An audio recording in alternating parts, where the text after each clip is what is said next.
Hey guys, what's up? This is Bharat, and today we're going to be doing a full review of the new Samsung Galaxy C9 Pro. So let's get started.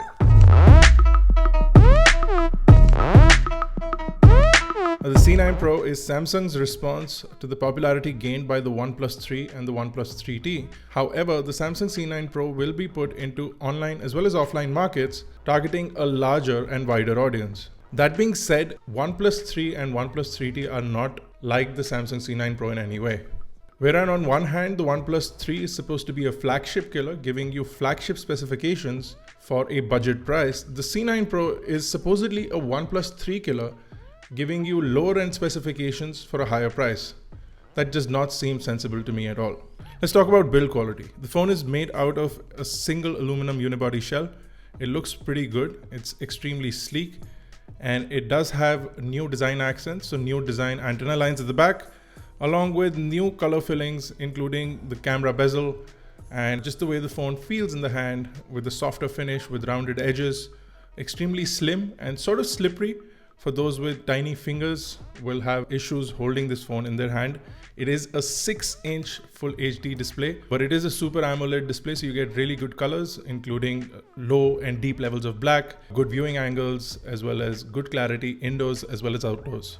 Speaking of the display, Samsung has put in a bunch of display modes within the operating system, is what they usually do, allowing you to change the display profile according to what suits your eye better. The device does have a fingerprint scanner that sits in the home button. It is not the most responsive or the most accurate fingerprint scanner that we've seen. In fact, in most cases, it failed to recognize the registered finger. Now, the phone runs on a Qualcomm Snapdragon 653 chipset, which is an octa-core chipset with 4 cores at 1.95 GHz and 4 cores at 1.4 GHz. You also get the Adreno 510 GPU. With all of this combined, if you're using this phone for day-to-day activities, it's pretty good. It's fast, responsive, and the overall user interface experience is pretty fantastic. You also get 6 GB of RAM to make all of this run smoothly, and that's exactly what it does. RAM management on the device is good, but there are a couple of downsides. If you're looking at benchmark scores, you get an average of 80,000 on Antutu, whereas Geekbench scores also remain on the low. But if usage case scenarios are anything to go by, in real life usage, the C9 Pro is pretty good.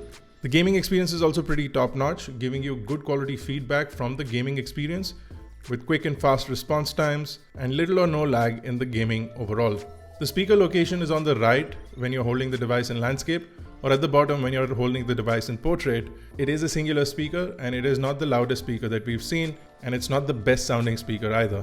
The phone does have a USB Type-C port. It does support fast charging, which is definitely a good add-on. And speaking of charging, it does have a 4000 mAh battery, which will suffice for easily 1+ day of use. Since it is a 1080p Super AMOLED display, it does not consume battery really quickly, and you will get good standby times with the phone.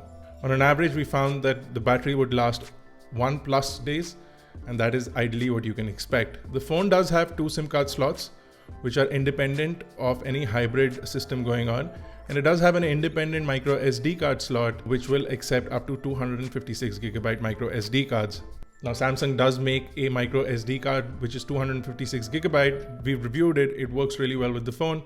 We'll drop a link to that in the description as well. The Samsung Galaxy C9 Pro is running Android 6.0.1 out of the box, which is Marshmallow. They've not given a clarity whether this will be upgraded to Android Nougat, and it is a sort of a disappointment.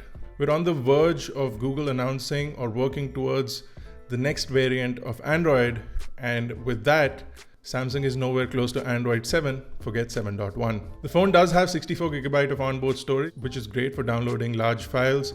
You can install heavy games, including high-res video files, and if you need the extra storage, you have a dedicated slot for the 256 GB card, so you can get a whole lot of storage on the go. Now, the device does have a 16 megapixel f1.9 camera. It does have face detection autofocus, and it does have standard features like geotagging, touch focus, etc. It does capture video only at 1080p, which is again a big downside for the price value that phone is available at. It does have a front-facing 16 megapixel camera, again with an f1.9 aperture. It only captures 1080p video. The front-facing camera is a good experience and the rear camera again is a good experience. Both the cameras perform really well in low light performance, have a lot of pro mode features so you can customize certain things before you click a picture, but it's not the full range of pro mode specifications. You don't get precise control over your aperture, shutter speed, ISO. You just get minimal controls. However, pictures clicked in auto turn out really good and colors look great on the screen as well as on your computer. You do have a dual LED flash which is fairly bright and it will do a good job of illuminating your subjects in low light scenarios. We would have expected at least some sort of image stabilization in this price bracket, but the phone is completely missing that. Now Samsung has priced this phone for about 36,000 rupees. However, the S6 is available for 34,000 rupees on their own website. And it seems to be a slightly better bet in terms of performance, capability, as well as camera capability and the screen resolution. It also turns out to be a better device overall, minus the 6GB of RAM.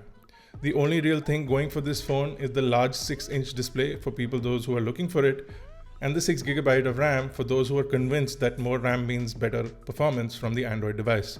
Samsung has slapped on Corning Gorilla Glass on the front, but they've refused to tell us what variant it is, but it does seem to be Corning Gorilla Glass 3 because the device is highly scratch resistant. The phone in itself, for those who are not looking for high-end performance or high-end capability, will find that this phone will last you a fairly long time. And if Samsung does push out upgrades, the 6GB of RAM will help you in managing the RAM really well and keeping a lot of RAM free for all your tasks, and will prevent the phone from slowing down, which will definitely be a good long-run scenario. However, all of those things can still be done with the OnePlus 3, and you will get faster updates to the latest variants of Android in comparison to what Samsung will do with the C9 Pro. If you'd rather get the Samsung brand, then the C9 Pro is definitely a good bet, and it's a step in the right direction. However, the pricing seems to be completely off. That's our review for the C9 Pro. If you have any questions or queries, drop them in the comment section below. You can also go read the full detailed review on iGyaan.in. You can catch us on Facebook, Twitter, Google+, and I'll see you guys in the next one.